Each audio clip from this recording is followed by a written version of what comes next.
gizlicə saxlarım. Darıxsam mən səni özlərəm, özlərəm. Bir ömür yolunu gözlərəm, gözlərəm. Aşığın böyükdür ürəkdə sevdası, ömrümün mənası, canımın parçası. Edərsən gedərəm, gələrsən gələrəm. Səninlə ağlaram, səninlə gülərəm.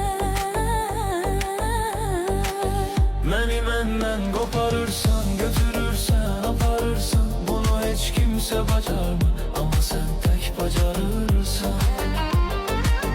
Məni məndən qoparırsan, götürürsən, aparırsan. Bunu heç kimsə bacarmır, amma sən tək bacarırsan.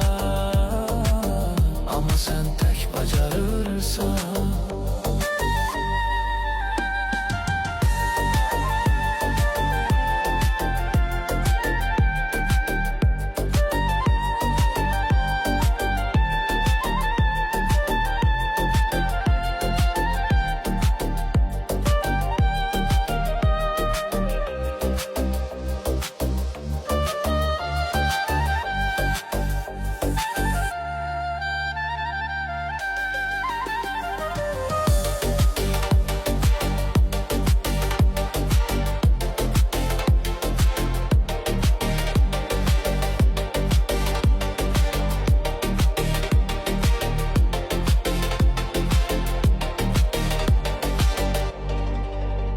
Bir kitap tek seni açaram, bağlaram. Bu hissi, duyunu gizlice saxlaram.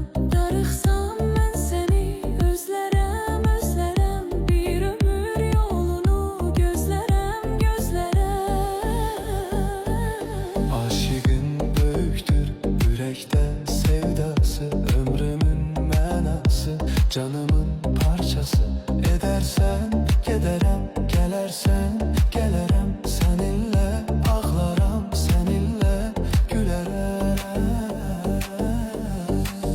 Məni məndən qoparırsan, götürürsən, aparırsan. Bunu heç kimsə bacarmır, amma sən tək bacarırsan. Məni məndən qoparırsan, götürürsən, aparırsan. Bunu heç kimsə bacarmır, amma sən tək bacarırsan. Amma sən tək bacarırsan. Məni məndən